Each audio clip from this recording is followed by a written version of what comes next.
entró en vigencia esta regla de 6 que obliga pues a los habitantes en Inglaterra a no estar por encima de este grupo, no solamente al aire libre en cualquier actividad fuera de casa, sino también dentro de sus hogares. Así que es una limitación que estaría restringiendo visitas, encuentros familiares, reuniones con amigos, celebraciones de cumpleaños y diferentes actividades. Una decisión que ha tenido que tomar la semana pasada el primer ministro británico, según las informaciones de precisamente de la NHS, del aumento de los casos de COVID-19. Tenemos en la línea a Liliana Mora Rojas, ella es enfermera del NHS aquí en Inglaterra y concretamente en Londres, y queríamos pues hablar con ella sobre esta situación. Muy buenas tardes, Liliana, gracias por estar con nosotros. Hola Arelis, buenas tardes. Como siempre es un gusto estar con ustedes y participar en su programa. Bueno, como estabas tú hablando, desde ayer comenzaron las nuevas reglas de distanciamiento social. El gobierno dice que más o menos 6 personas pueden ser controladas de una manera más fácil que más personas o menos personas. ¿Por qué? Porque se puede controlar las personas sintomáticas y hacerles seguimiento. Claro, eso se supone que es la razón por la que pues han tomado este número en particular, esta referencia. Pero, ¿qué significa, por ejemplo, para los hospitales, para los centros de atención médica, que se tome una decisión como esta, que se vean unas cifras tan importantes, que se supere esa tasa de reproducción del virus, esa R que tanto se ha mencionado, que está ahora entre 1 y 1.2? Digamos, ¿qué efecto tiene eso como información para los hospitales? Sí, la verdad es que ha habido un aumento sustancial de casos. Digamos que ya estaba pronosticado desde un principio que esto iba a suceder. Entonces, digamos que ya estábamos en el hospital un poco más preparados y más fácil adaptarnos a lo que está sucediendo. Esto representa, como lo dije anteriormente, hacer un seguimiento. Al gobierno le va a representar hacer un seguimiento más exhaustivo de las personas sintomáticas de las personas que pueden estar enfermas, por lo cual no representaría a la larga un descenso de carga laboral para los hospitales, de manejo de personas enfermas, asintomáticas y las personas que requieran algún tipo de atención primaria en un hospital. Claro. Ahora, ustedes en los hospitales, ¿qué está ocurriendo? ¿Están implementando algún protocolo? ¿Están cambiando la forma como habían estado funcionando semanas anteriores? Pues incluso hay gente que está en espera de operaciones, de todas estas circunstancias. Bueno, nosotros seguimos haciendo el mismo manejo, pero con un pequeño cambio en los protocolos. Sigue siendo obligatorio el uso de la mascarilla, sigue siendo, por ejemplo, en algunos hospitales no se reciben visitantes, no hay visitantes, salvo entra solamente el paciente que requiere algún tipo de servicio específico. Hay mucho control en la entrada y salida de los hospitales. La persona que entra tiene que hacer uso de limpieza de manos, tiene que hacer uso obligatorio del tapabocas. Y eso permite que nosotros, los pacientes, el staff y todos los visitantes o las personas externas estén seguros. Eso sigue así. Los cambios que se han ahora visto es el uso de equipo de protección de acuerdo al riesgo vigente en determinado sitio. Hay zonas donde se le hace al paciente, el paciente ingresa, por ejemplo, para una cirugía, se le hace urgente un test que es de rápida respuesta, y de acuerdo con ese test ya sabemos dónde ubicarlo, en zona protegida, en zona no protegida. O sea, nosotros ya llevamos diferentes tipos de zonas en el hospital. Una es la zona roja, zona ámbar y zona verde. Zona ámbar, las personas que están esperando por la respuesta del test. Zona verde, zona libre de COVID, y zona roja es específicamente para pacientes enfermos. Claro. Ahora, Liliana, ¿ustedes cuentan con suficientes material, suficiente equipo? Ayer, por ejemplo, yo tuve que ir al hospital a acompañar a otra persona y, como dices tú, pues no pude entrar debido a estas medidas de distanciamiento por el espacio, por todo eso, pero noté que, por ejemplo, algunos dispensadores no tenían el gel o pues había mucha tensión, mucho nerviosismo dentro del equipo que trabaja allí, dentro bien sea la recepcionista, el vigilante. ¿Cuentan ustedes con todos los elementos necesarios, con todo el equipo para poder llevar a cabo su labor? Yo creo que esto es, puede variar, ¿no? Puede variar de acuerdo al hospital donde se encuentre y la facilidad. La idea sería de que el hospital pueda rápidamente reemplazar lo que haga falta, que se acabaron los tapabocas, se reemplazan los tapabocas, el gel para limpiar las manos, que se reemplace, pero muchas veces hay como complicaciones en la logística de rápido reemplazamiento y de surtir rápido ese tipo de productos. Pero pues en teoría esto tendría que estar funcionando correctamente ya. Esto tendría que estar funcionando y si no hay, si no se puede dispensar en alguna zona, en la otra zona sí, y es cuestión pues de logística, de manejo. Pero esperemos que esto se pueda. Claro. Antes de continuar con la entrevista, tenemos una pregunta que nos hace la señora Araceli Jabad. Dice, ¿es posible que los niños de 6, 7 años puedan contagiar a los mayores de 50 años? Pregunta ella. Sí, los niños son, digamos que pueden contagiar muy fácil porque los niños no tienen las mismas medidas o las mismas precauciones de un adulto. Entonces, de ahí la importancia a las 3 medidas principales que son el lavado de manos, el uso de la mascarilla, en caso de niños el uso de la mascarilla es un poco más complejo, pero sí el distanciamiento social, súper importante. Y el manejo de lo que el gobierno llama en este momento la burbuja, que no sé si se ha hablado anteriormente de esto, pero es el convivir en un mismo sitio, estar en un mismo sitio, puede ser indoor, pero no mezclarse y tener las mismas precauciones. Pero obviamente los niños son una fuente de contagio. Claro, de hecho, dentro de estas medidas que se implementaron desde el día de ayer, pues hay excepciones para estas burbujas, que se habla, por ejemplo, de una madre soltera o de una persona que vive sola y recibe el apoyo de otra familia. Allí se estaría conformando esa burbuja que estabas mencionando. Sí, que es como la convivencia, lo que llaman el household, que es las personas que conviven, que son de una misma familia o no son de una misma familia, pero que tienen que tener las precauciones necesarias para cuando se exponen al exterior o a otras personas que no pertenecen a su grupo familiar o a su grupo. Entonces, ¿qué pasa? Viene el niño del colegio, viene la persona de la calle, tiene que tomar todas las medidas higiénicas necesarias para no contagiar a las personas que están en esa burbuja, personas mayores de 50 años o personas vulnerables, con salud vulnerable. Claro. Liliana, hay personas que todavía pues no le dan tanta importancia al coronavirus, hablan de que puede ser un resfriado, un dolor de cabeza, algo pasajero. Sin embargo, tú has vivido en carne propia la situación trabajando en los hospitales. Cuéntanos, lo que las consecuencias, incluso todavía hay pacientes que ya después de superar el coronavirus están presentando algunas complicaciones. Cuéntanos un poco de lo que podría hacer este virus a nuestro organismo. Bueno, el virus como es un virus nuevo, todavía no se conoce muy bien los efectos secundarios que está trayendo con el tiempo, pero obviamente hay personas que lo han superado hace varios meses y están presentando una serie de situaciones o de problemas de salud con los que no contaba anteriormente, problemas de pulmones, problemas de piel.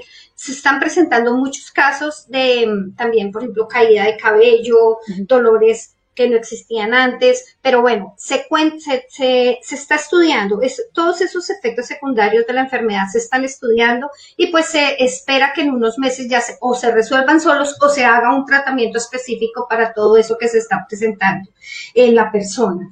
Pero a ver, es que es muy complicado que en una situación mundial tan grave hayan personas que todavía no se lo estén tomando en serio. Es muy difícil y desafortunadamente, aunque hayan muchas campañas, aunque los medios de comunicación quieran hacer entender a las personas, es la misma persona la que tiene que concientizarse.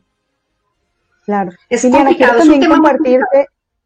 Sí, quiero también compartirte otra pregunta que me parece muy importante que la hace Alexandra Rodríguez y pues no sé si está en tus manos dar esta respuesta. Dice, señora Liliana, si yo terminé con mi quimioterapia 2 meses atrás, ahora tengo unos cólicos extraños, ¿yo puedo ir al hospital? Tengo cita médica en octubre y mi scan también. Lo pregunto por la situación ahora mismo. Si usted claro, usted es una persona, no, Alexandra es una persona que se encuentra en una población muy vulnerable, pero obviamente si está presentando una urgencia hospitalaria, debe ir al hospital.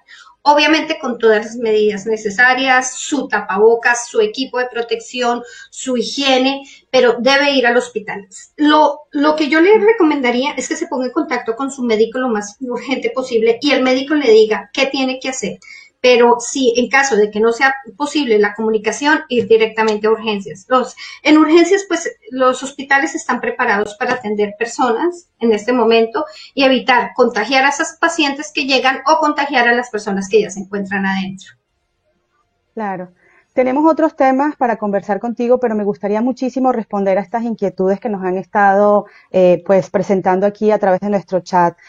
Pues otra persona nos pregunta, cuando en una habitación ha habido alguien con el virus y ya no está esa persona, ¿qué hay que hacer para volver a estar ahí en esa habitación? Por ejemplo, me imagino que también ocurrirá en los hospitales cuando sale un Sí. paciente de una habitación. Yo me imagino que se refiere a qué medidas tomar en lo que tiene que ver con la limpieza, con si hay que cerrar la habitación, qué tipo de acciones hay que tomar. Una desinfección total de las zonas, de todas las zonas físicas que se puedan tocar, deben ser limpiadas con alcohol o con un detergente que sea bastante fuerte. Estamos hablando de un Clorox o de hacer toda la limpieza posible. Y sí, las partículas pueden vivir en el aire, pueden estar en el aire determinado tiempo. Yo le recomendaría a esa persona que deje esa habitación vacía por lo menos unas de 24 a 48 horas, que es, digamos que un tiempo muy, muy prudencial para esperar que el virus desaparezca de la zona. Pero sí, hay que tomar muchas medidas porque puede quedar contagiado y en determinado material el virus puede estar un tiempo vivo, 24 horas, 48 horas, 72 horas. Entonces sí, hay que tener Claro. todas las medidas posibles, no son pocas, para combatirlo. Sí, Liliana, tú también formas parte de esta campaña que se hace en estos meses ya cercanos al invierno, que son las vacunas por la gripe. En este caso, pues incluso se suma a las otras complicaciones que se pueden tener en esta época de invierno, cuando está el peligro de este pico de coronavirus. También se podrían sumar estas otras complicaciones. Cuéntanos, pues, ¿es importante esta vacuna? ¿Ayuda de alguna manera? ¿Nos protege? Cuéntanos un poco sobre esta campaña que ustedes están realizando. La vacuna es una vacuna muy, muy importante. Es la vacuna de la gripe estacional o influenza. Es una gripe que se presenta no solamente en el Reino Unido, sino solamente a nivel de Europa. Se presenta por los cambios que vamos a presentar ahora de otoño a invierno. En invierno es cuando el pico de esta enfermedad está mucho más alto. Entonces, lógicamente la vacuna no es para todo el mundo. La vacuna no es para todas las personas sanas o para las personas que no presenten ningún tipo de complicación. Esta vacuna es muy importante para las personas vulnerables. Estamos hablando de personas que puedan tener enfermedades respiratorias crónicas, enfermedades de corazón, de riñones, de hígado, problemas neurológicos, diabetes, problemas de inmunidad o las personas que trabajamos como en el servicio de salud. Esas son las personas que más vulnerables están. Obviamente son personas que están siendo tratadas por sus GPs. El GP se pondrá en contacto con ellas para el acceso a la vacuna. Muy importante tener esta vacuna. Para mayores de 65 años con algún tipo de enfermedad larga o algún tipo de vulnerabilidad demográfica, embarazo, ¿Alguna personas condición? mayores, exacto. Es muy importante esta vacuna, yo creo que más que nunca, porque Claro. estamos en contacto con COVID, estamos en contacto con un sistema inmunitario bajo y la gripe estacional. Claro. Ahora, Liliana, ¿esta vacuna tiene algún costo? ¿Es la vacuna que se hace típica de esta época? No, la vacuna es totalmente gratis, es suministrada por los GPs. El GP envía un mensaje de texto o se pone en Ah, contacto y le claro. dice, bueno, estamos en este momento suministrando la vacuna, por favor acérquese al GP o a la farmacia más cercana y ellos si la persona está dentro de los grupos de riesgo y debe tomar la vacuna, es gratuita. Obviamente existe también la vacuna que tú vas a la farmacia y dices, mira, yo no estoy en el grupo de riesgo, pero quiero tenerla y también la puedes tener. La vacuna es Ok. muy, muy importante. Claro. Liliana, Aracelis nos vuelve a preguntar sobre cuáles son los síntomas que puede presentar un niño en cuanto al coronavirus. Aquí volvemos al tema del coronavirus. Me imagino que ella está preocupada, entonces sería de pronto bueno dar algunos síntomas. Los niños pueden presentar desde tos seca, la pérdida del gusto y del olfato, lo cual muchas veces el niño no lo puede manifestar, pero sí manifiesta que no puede comer, no quiere comer, una falta de apetito. Y es precisamente por eso temperatura muy alta, malestar general. Los síntomas en un niño pueden ser muy, muy parecidos al de una gripa común, pero obviamente la tos seca es algo muy característico y eso, la falta de apetito porque no le sabe a nada la comida. Entonces, pero en los niños, pues afortunadamente digamos que es mucho más manejable el tema de coronavirus porque los síntomas no son tan fuertes en algunos niños, ¿no? Depende. Claro. Pues también tenemos a Luz Agudelo que nos dice, tengo mi hermano positivo, está aislado, el virus muere en los 14 días. Entonces dice, le pregunto, porque él convive con mi madre, está en quimio, ¿cómo debemos actuar en esta situación? Un aislamiento total, absolutamente total, no utilizar zonas comunes, por ejemplo. Un ejemplo, en la casa solamente hay un baño y la persona necesita utilizar el mismo baño. El baño se ha utilizado desinfectado totalmente antes de que entre la siguiente persona.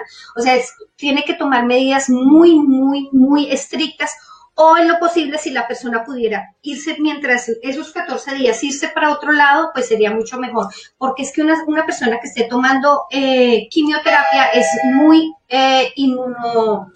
está suprimida en su inmunidad y es muy peligroso. Claro. Pues ahora una reflexión dice, no entiendo por qué si las escuelas se están dando los casos positivos, aún los niños tienen que asistir. Eso también, bueno, ha sido uno de los puntos que se han destacado entre pues el impacto que puede tener en la salud de los niños y el impacto que puede tener el no ir a la escuela y no estar aprendiendo, ¿no?